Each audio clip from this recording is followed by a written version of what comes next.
ইনি সেজেছেন প্রীতিলতা।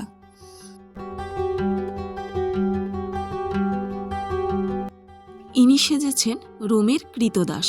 এই যে অন্যান্য বছর 2-3 জন করে রোমের কৃতদাস সাজে, এবছরে দেখছি একটাই রোমের কৃতদাস সেজেছেন। আর উনি সেজেছেন মাকড়সা। তারপরে আসছেন সরস্বতী ঠাকুর। সরস্বতী ঠাকুরটা দেখুন, সত্যিই যেন সরস্বতী ঠাকুর, অবিকল সরস্বতী। তারপরে প্লাস্টিক দূষণ। এই যে প্লাস্টিক দূষণ। তারপরে আসছেন লোকনাথ, বাবা লোকনাথ। এই যে তারপরে আসছেন রবীন্দ্রনাথ, কবিগুরু রবীন্দ্রনাথ ঠাকুর। বাচ্চা ছেলে তো, খুব সুন্দর লাগছে দেখতে, খুব মিষ্টি লাগছে। দুবার করে ভ্যানটা ঘুরছিল, তাই ডবল উঠেছে। আর এটা হচ্ছে নারায়ণ। এই যে নারায়ণ। তারপরে আসছেন রানার।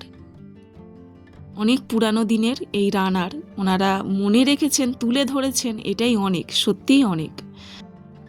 এই যে মা শীতলা সেজেছেন, খুব সুন্দর, মন্দিরে যেমন থাকে ঠিক তেমনটিই সেজেছেন। তারপরে চলে যাচ্ছেন, ওটা হচ্ছে সহজ পাঠ।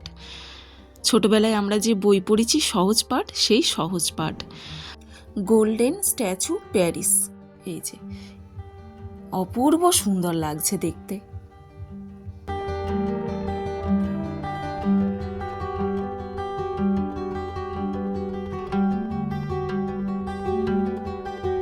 ইনি সেজেছেন বাউল। এই যে গ্রামে গঞ্জে বাউল দেখা যায়, ইনি হচ্ছেন বাউল সেজেছেন। আর ইনি সেজেছেন তারামা। এবারে তারামা বেশ অনেকগুলোই সেজেছে দেখছি। তারপরে আছেন বাল্মীকি। ওই যে চলে যাচ্ছে দূরে, উনি সেজেছেন বাল্মীকি। এই যে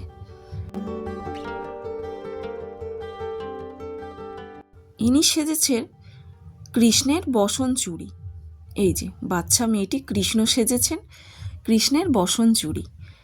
তখন ওই দিক দিয়ে ভ্যানটা যাচ্ছিল, ঘুরিয়ে নিয়ে এসে আবার এই দিক দিয়ে যাচ্ছে, তাই ডবল ডবল করে ভিডিও উঠেছে। এই যে তখন দেখালাম মাকড়সাটা। এই যে মাকড়সাটা এবারে এই দিক দিয়ে ফিরে যাচ্ছে। ইনি সেজেছেন সমুদ্রগুপ্ত।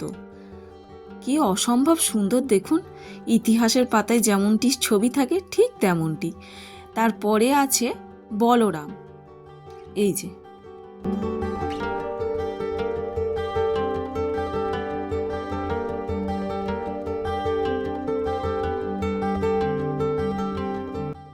এরপরে আছে নারায়ণ।